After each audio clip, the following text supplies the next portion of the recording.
Victoria, I saw the message in the group chat. Just wanted to confirm with you on everything. Great, I'm glad you saw it. This time, since it's an overseas trip, it's going to be so exciting, right? I don't even think half of us have left the US yet, right? Right, and it really is. I'm thrilled because it's been ages since we've gone on a trip with just the mom friends. Our kids are all grown up now. My kids even said they're going camping with their dad.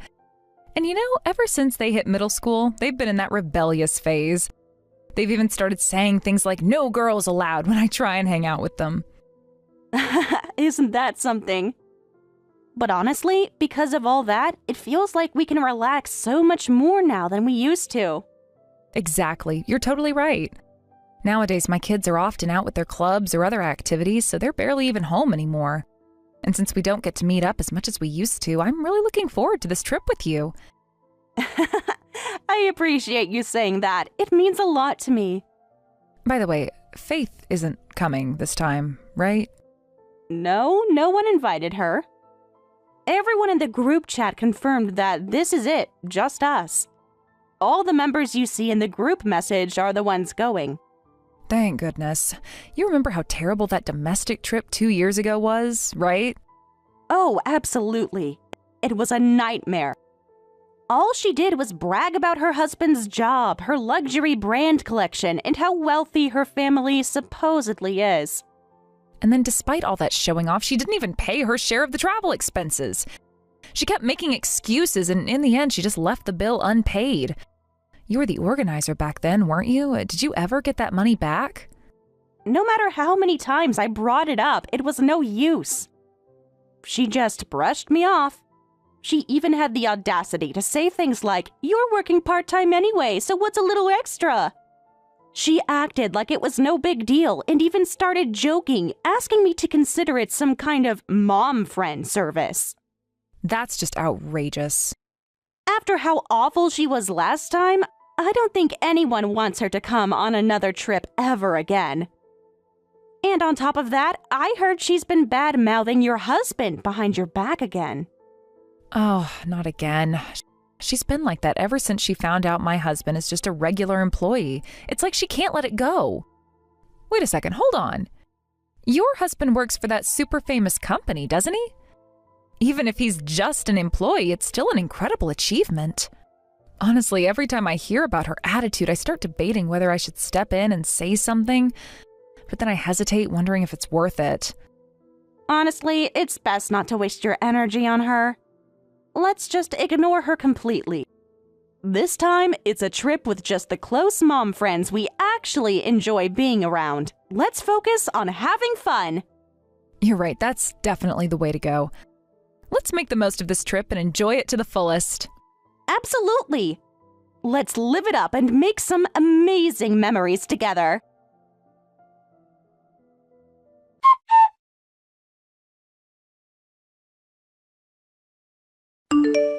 Victoria, hey! You've seen the messages in the travel group chat, right? Of course you've checked them already. Anyway, I've decided to join the trip. I'm counting on you, Miss Organizer. If you don't mind me asking, how exactly did you find out about this trip? Oh, that's easy. My adorable little son told me all about it. Apparently, one of his friends mentioned that their mom was going on an overseas trip with some other moms. Isn't that just the sweetest? Kids can be so helpful sometimes, can't they? I guess I can think of a few kids who might have said something like that. Well, then naturally I have to join. It's only right. I mean, come on, I'm the leader of the mom group. Basically common sense for me to be a part of this. Oh, and guess what?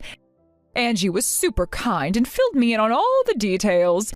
Even added me to the group chat. So since I'm officially in, I'll leave it to you to take care of booking my tickets, all right? Wait, hold on a second. That's so sudden. What's the problem? There must still be space left, right?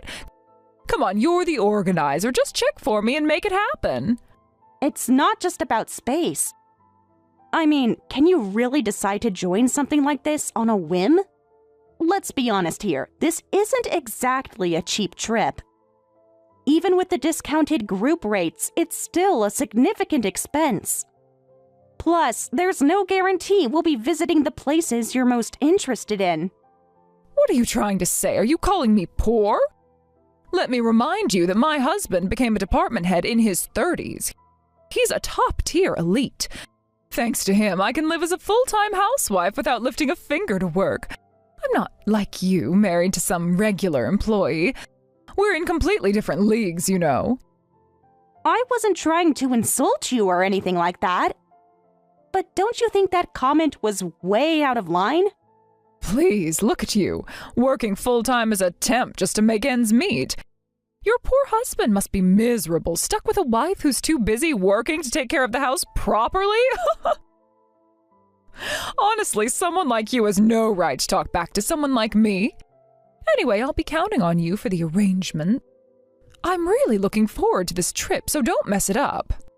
And just so you know, saying no isn't an option. Got it? I can't believe this.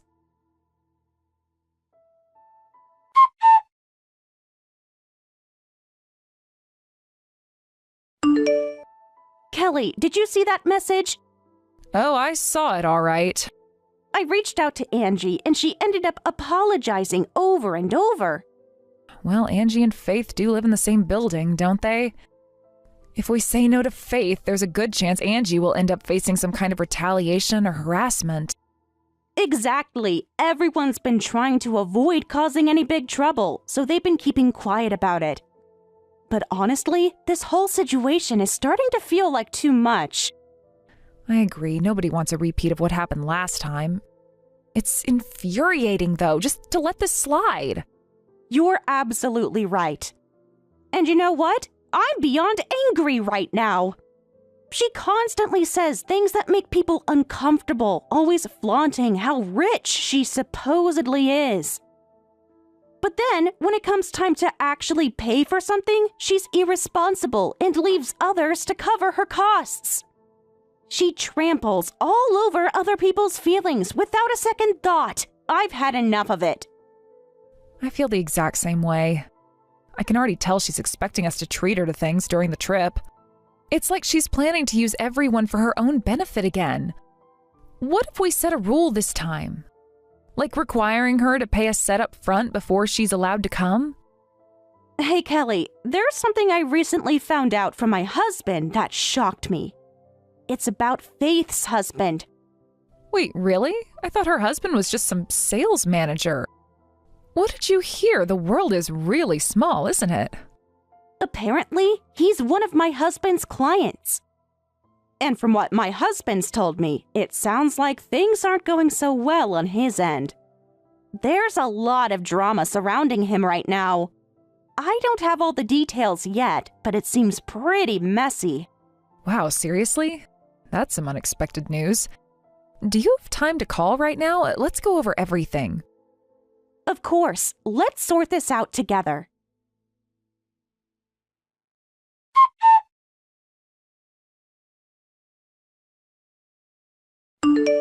Faith, where are you right now? What? Don't bother me. I'm enjoying the exotic vibe here. It's such a rare chance to relax. But after we all had lunch together, you just disappeared. You didn't even say anything. We've been waiting for you, but you never came back. Ugh, because honestly, this whole mom group trip is such a hassle. I decided to just go off and enjoy myself. Doing my own thing from now on, tomorrow, the day after, all of it. You know, I only tagged along because I didn't want to deal with planning the flights, the schedule, or any of that boring stuff. It was way easier to just let you guys handle it all. Anyway, can you take care of the transportation costs and hotel fees for me? Thanks a bunch. I mean, sorry for always freeloading, but you are so good at managing these things. Wait a minute. Didn't we all agree before the trip that we'd calculate the costs together and collect payments afterward? Oh, please, it's not a big deal. I'll just divide up my share between everyone, and it'll barely make a dent. It's not like I'm asking for much, right? Oh, but hey, I did something for the group, too. I went and bought some fancy souvenirs for everyone. Really nice ones. So naturally, we'll split the cost of those evenly, okay? That's only fair, don't you think? I see. Well, your reasoning is very clear now. I understand. Please enjoy yourself as much as you like. Oh, wow, thanks. You're so understanding.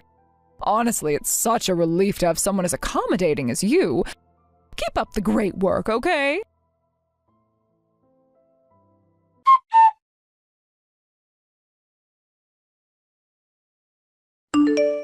Hey, what's the meaning of this? When I tried to leave, the front desk stopped me and said I had to pay. And it's not just some extra service charges. They're saying I need to pay the accommodation fees too. Aren't these things usually prepaid or included in a travel package? And I already ordered drinks and snacks as well. About that, I canceled the budget plan. It was a package that didn't allow for changes to the number of participants or other details. What? Different travel agencies have different rules, you know. So I made separate reservations for the round-trip tickets and the hotel on a pay-later basis. The total cost didn't change much, and since we're staying at the same hotel, I figured it was fine. I didn't think I needed to update the group chat with that information. Then why isn't mine paid? I mentioned before that we'd settle costs afterward, but you clearly had no intention of paying. So I made your hotel bill separate from the group's. Please take care of your own accommodation charges. As for the transportation costs, I'll send you an invoice later. You can't just do something like that without telling me. This is outrageous. Leaving without waking me up this morning, what's that about? I'm not okay with that either. But didn't you say you wanted to do your own thing once we arrived? Well, I thought we could at least have lunch together today. Wasn't that just so you could get someone else to treat you again? That kind of behavior puts everyone in an awkward position. Honestly, it's not fair to anyone. Even Angie only went along with your plans because she's scared you'd retaliate. She lives in the same apartment complex as you, remember? She's worried you'd harass her if she didn't comply. How dare you make me out to be the villain? It's the truth. Angie herself told me. She said that when she refused one of your requests before, you spread malicious rumors about her. She felt like she couldn't even show her face in the community after that. Traveling with someone who treats others like that isn't fun for anyone. Frankly, it's a relief that you said you didn't want to spend time with us during the trip.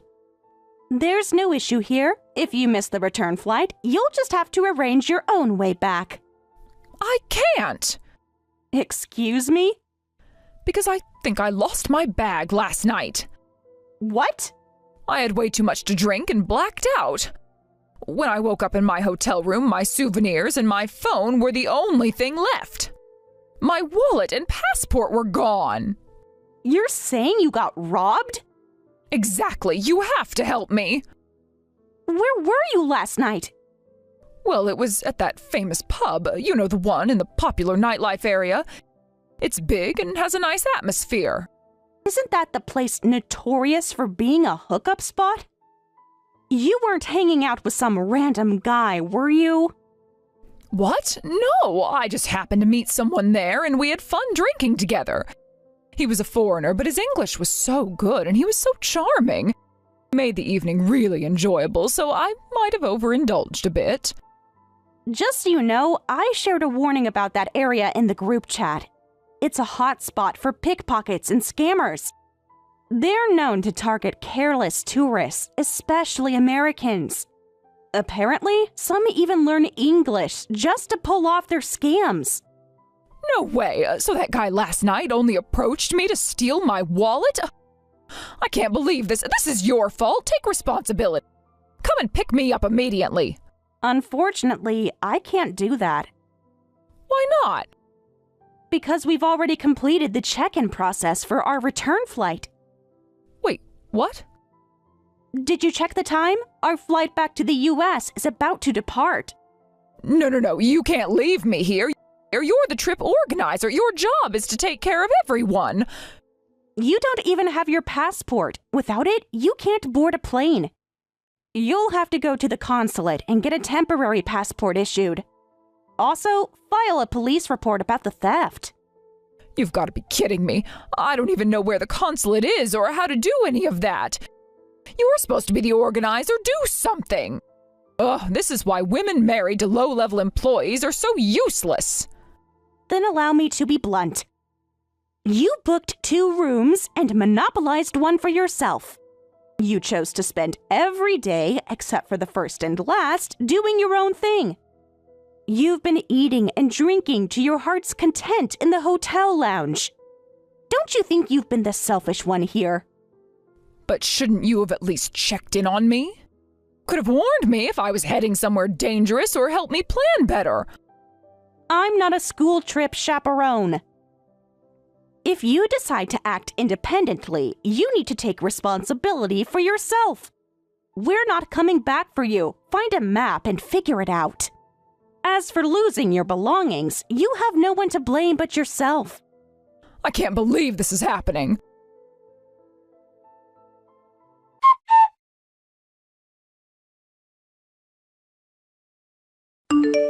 Victoria, why didn't you help me? You didn't do anything at all to assist me.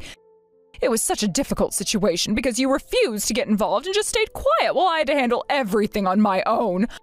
I don't understand how you could leave me to deal with it all. Oh, Faith, it seems you managed to come back safely after all. You're wrong to say it's safe. It was absolutely awful. Nothing went the way it was supposed to. The biggest problem was the language barrier. I couldn't communicate in English at all. The interpreter was only available by phone, which made it worse. I couldn't even get my passport reissued on time. And when I tried to send money to cover hotel costs, I had to endure so much humiliation. Do you know what that felt like? I couldn't even face my husband or children after that. How could I look them in the eye after what happened? But Faith, didn't this whole situation start because of you? You can't blame me for everything, you know. What? I've been trying to think of you and everyone else the whole time. Even went through the trouble of getting you that expensive, hard-to-get brand item, and I was going to split the cost with you. I didn't even ask for any handling fees. I was going to help you.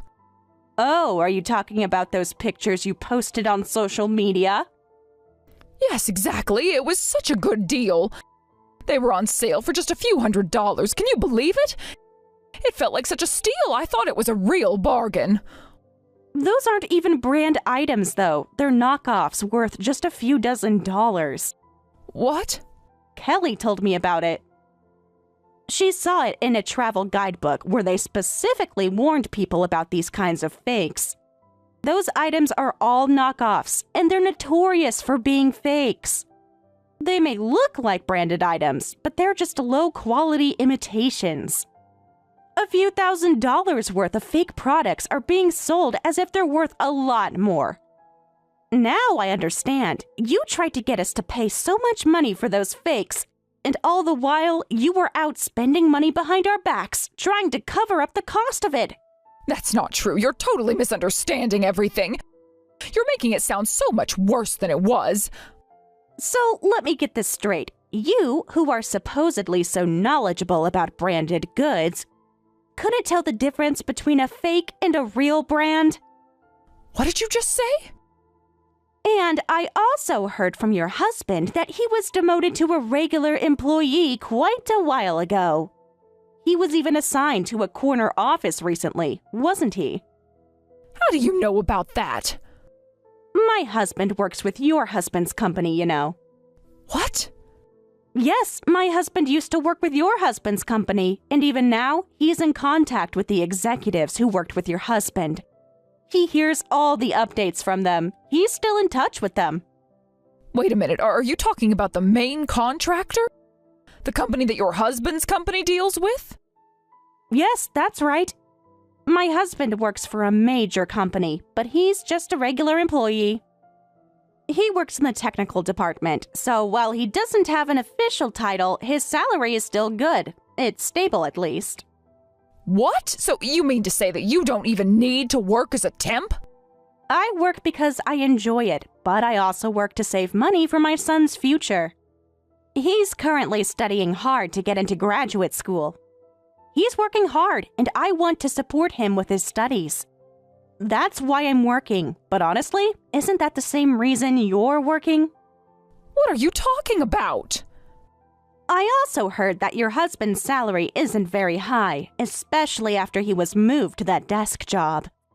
From what I know, his new job doesn't pay much, right? I also heard that he's been doing an early morning part-time job. Angie happened to see him at his second job one morning. And then I heard that you tried to get Angie to keep quiet about it and made her uncomfortable by bullying her. Is that true? When I was getting ready for this trip, I asked Angie for advice, and she told me a lot of things. So this was all planned from the start, wasn't it? You were trying to make sure that I couldn't come back. No, you lost your passport and wallet because of your own carelessness. That's not our fault. We simply asked you to pay for your own accommodation. Honestly, I didn't expect things to get this out of hand. It's not like we planned for this to happen. That's right. Then why didn't you help me when I was struggling? You're asking for help after you let a strange man talk to you and got yourself into trouble? Don't say it like that. I'm the victim here. I was the one who had to go through all this. Are you seriously not going to feel bad for me? Didn't you leave any space in your heart to feel sorry for me in this situation? I do feel bad for Kelly, who hasn't been reimbursed for the money she lent you. And for Angie, who has to worry about being harassed because she saw you working in the same building where she lives.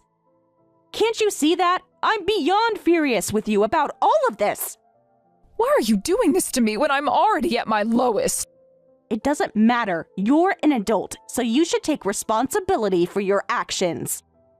And right now, you should apologize to everyone for everything that's happened. Trying to protect your silly pride and pretending everything is fine is ridiculous.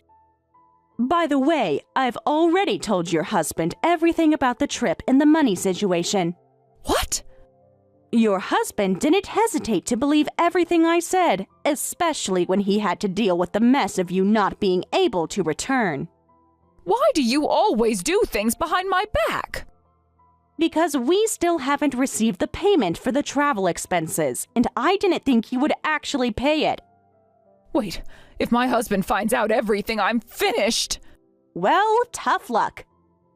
I've had enough of the way you've treated me, and I don't want anything to do with someone who hurts the friends I've made through this whole moms group.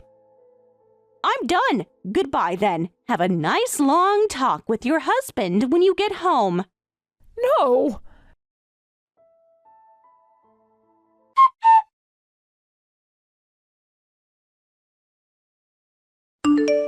Help me, Victoria. What's going on now? My husband found out everything about what happened, and it looks like he's going to divorce me. Oh, that sounds really serious. The entire situation from the trip is spread throughout the entire building, and now I'm being bombarded by people demanding I pay them back. Until now, everyone just quietly listened to me, but now they're showing up with receipts for every single little thing. Buffet costs, transportation fees, materials, and even the smallest expenses. They're all coming to me demanding repayment. It's so petty. I was only taking advantage of the kindness people showed me, and now it's all falling apart. All the effort I put into saving money, it's all for nothing. Saving money? Are you seriously trying to say you are saving by getting others to pay for everything? You let other moms treat you to everything, and now you're standing there doing nothing. How is that even considered saving? What's wrong with letting them treat me? Why is that such a big deal?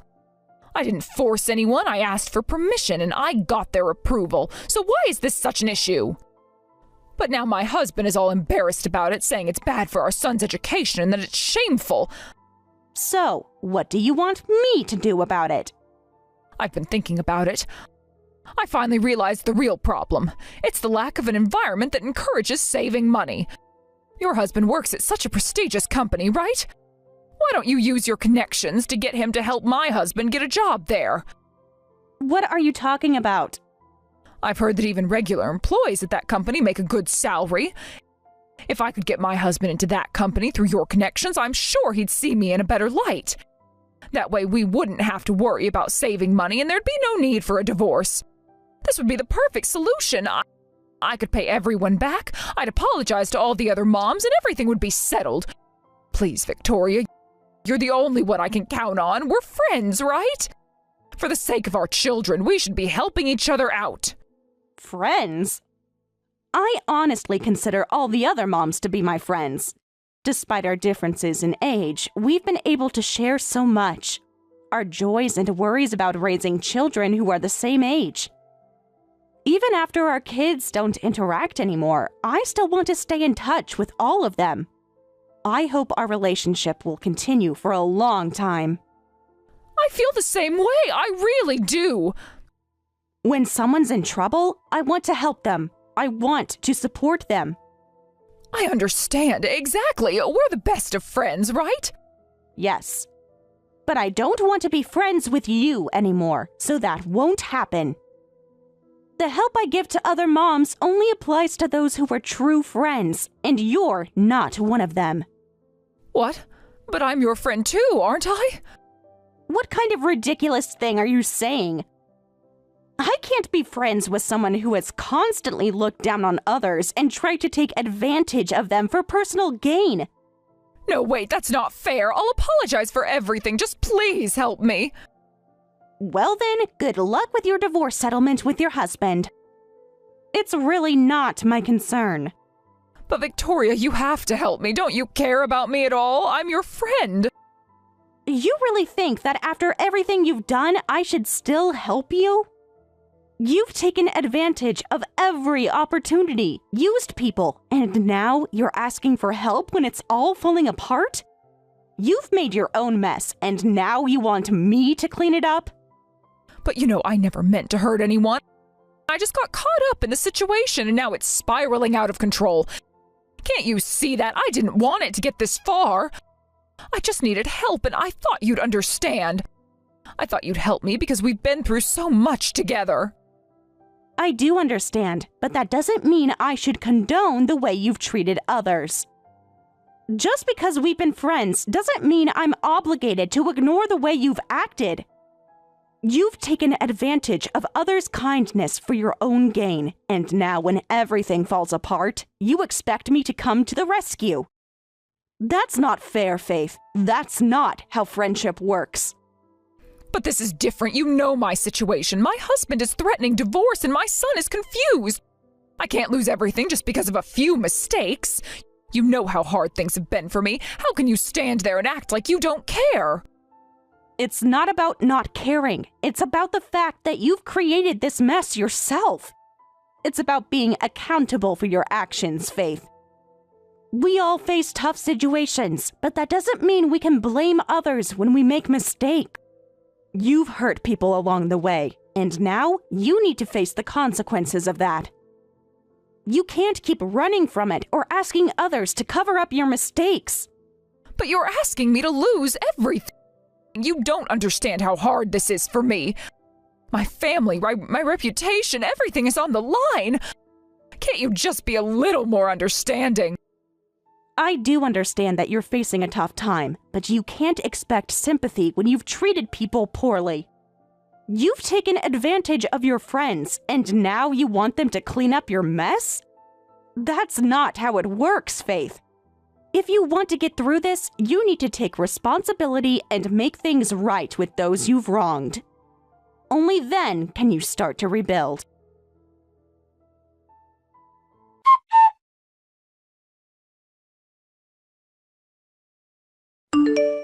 Victoria, did you hear? I heard that Faith got divorced and moved out of her apartment. She couldn't even get custody of her son. Really? That's so unusual. Apparently her son found out everything about Faith's actions. He said he was ashamed of himself for not realizing earlier that someone like her could even be his mother. He saw through everything and now can't even believe that he was once so blind. Wow, if your son says something like that, it must really hurt. It's one thing for others to say it, but to hear it from your own child? Yes, it must be incredibly painful for her. As a parent, it's probably the hardest thing to hear from your child. But honestly, I think in this situation, it's probably for the best. It's not easy being a mother, especially when you're confronted with the reality that your own child is aware of your wrongdoings. It must be heartbreaking to have to face that kind of truth. But the situation isn't just about the emotional pain, it's also about the money. The amount I personally got back was only $500, but when you add up everything everyone else is asking for, the total is actually over $5,000. That's a lot of money, and even a middle schooler would be able to tell that it's too much. I think anyone would realize how ridiculous that amount is, especially considering the circumstances, and people are now demanding payment for all sorts of things. My son is going through his rebellious phase, like most kids do, but, I think children are always watching their parents. Even when they're angry or upset, they see everything. I really believe that kids notice things that we don't always realize. Makes me think about how I should be setting a good example for him. Even though he may not always show it, I want to be the kind of mother he won't ever be ashamed of. I understand that completely. It's important to remember that no matter what, children pay attention to what we do, whether we like it or not. I really don't want to end up being someone who hides behind false excuses or uses people's kindness just to save a little money. Exactly. There has to be some decency between us mom friends. We're supposed to be there for each other, and there's a certain level of respect we should show no matter what. I know things get tough sometimes, and we all struggle with different things, but that doesn't mean we should take advantage of the trust we have with each other. At the end of the day, I want to teach my son that integrity matters more than anything.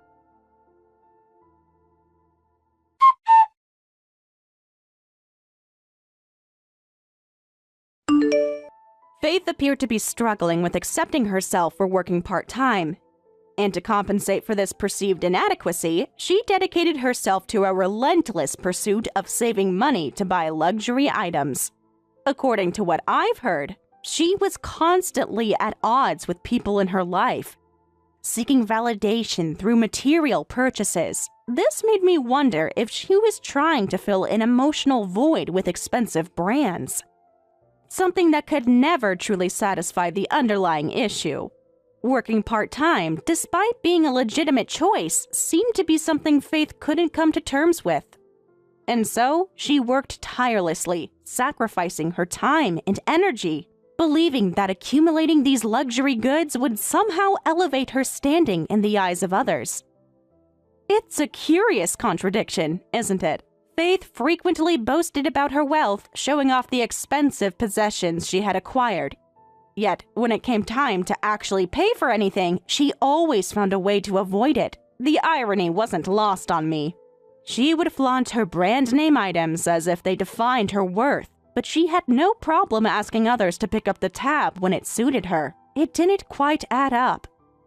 The very nature of constantly bragging about her wealth and then relying on others for financial help seemed at odds with the image she was trying to project. To me, it felt like an inescapable contradiction, one that she might not even have realized she was trapped in. Her self-perception was tied to things, material possessions that ultimately couldn't offer her the love and acceptance she seemed to crave. In the aftermath of her divorce, Faith's world seemed to unravel completely. Her ex-husband had long since moved on, leaving her behind, and her son, once someone she could rely on for emotional support, also turned his back on her. I can't even imagine the depth of her pain, realizing that not only had her marriage ended, but even the bond with her child had disintegrated. The sense of betrayal and loneliness she must have felt at that point would have been unbearable. To make matters worse, Faith was also estranged from her parents. They too had grown tired of her behavior. I guess they had seen enough of her contradictions and self-centeredness and decided to distance themselves. The person they had once known seemed to have been replaced by someone unrecognizable, a mother, a wife, and a daughter who had been defined by her relationships with these roles, was now living without any of them. And what was left in place of these connections? Loneliness. She was living alone, without anyone to turn to for companionship or love. I can only imagine how cold and desolate her life must have become. It's striking how different things are when you compare Faith's life with the relationships I've managed to build over the years. There's something fundamentally different about how she operates in the world. She seemed to constantly seek validation from others, from the things she owned or the attention she received, yet never really gave anything back. She was always looking for affection, kindness, or support, but she never seemed willing to offer any of it herself. To me, that's not how real connections are built. If you want affection or help from others, it's important to first show that you're willing to give the same in return. Mutual support and respect are essential for any healthy relationship, and I think Faith missed this crucial aspect of human interaction. Relationships, whether familial or romantic, require mutual care and attention. But it seemed that, for Faith, relationships were more about getting than giving, and that approach inevitably led to her isolation. In contrast, my own circle of friends, which includes Kelly, Angie, and several other moms, has been a source of great comfort. We face the ups and downs of life together, and the one thing we all share is the understanding that supporting one another is crucial. We're not about competing with each other or comparing ourselves to one another's achievements. Instead, we've built a strong foundation of mutual respect and love. I know that if I need help, I can turn to my friends without hesitation, just as they know they can turn to me when they're in need. It's not about showing off or making others feel inferior to elevate yourself. It's about being there for one another in ways that truly matter. Our children have also become part of this supportive network. Next year, for example, our sons will enter a stressful period as they prepare for exams. Rather than letting this time be filled with anxiety and fear, we're working together to support them through it. We've been encouraging one another, offering advice, and trying to keep everyone's spirits high. We understand the pressure they'll face, and we've decided that the best way to get through it is together. There's a sense of unity in our group, and it's not just about passing exams or getting high grades. It's about the emotional and psychological support that we can give each other to navigate such a stressful period. There's strength in knowing that we're all in this together, and we can draw on that collective strength to face the challenges that lie ahead.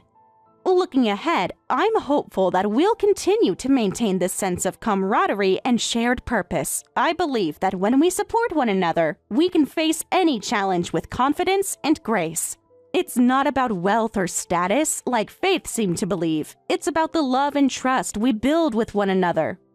We don't need to rely on external markers of success to feel fulfilled. We know that the true measure of success lies in the strength of the relationships we cultivate and the kindness we show each other.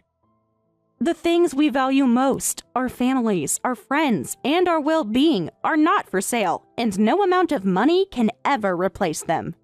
For Faith, it seems that the path she chose, one focused on materialism and external validation, has led her to a lonely existence.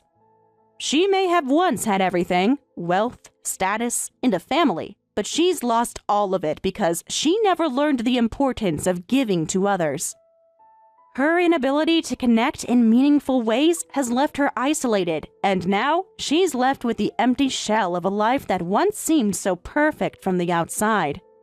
I can't help but feel sorry for her, but at the same time, I am grateful for the relationships I have and the lessons they've taught me. As I reflect on my own life, I realize that the true treasures are not the things we own, but the people we share our lives with. My friends, my family, and my children are the ones who fill my heart with joy. I'm grateful every day for the bonds we formed, and I know that as long as we continue to nurture these relationships, we'll be able to weather any storm together. We'll be able to face the challenges ahead with strength, knowing that we are not alone. And that is a far greater reward than anything that money could ever buy.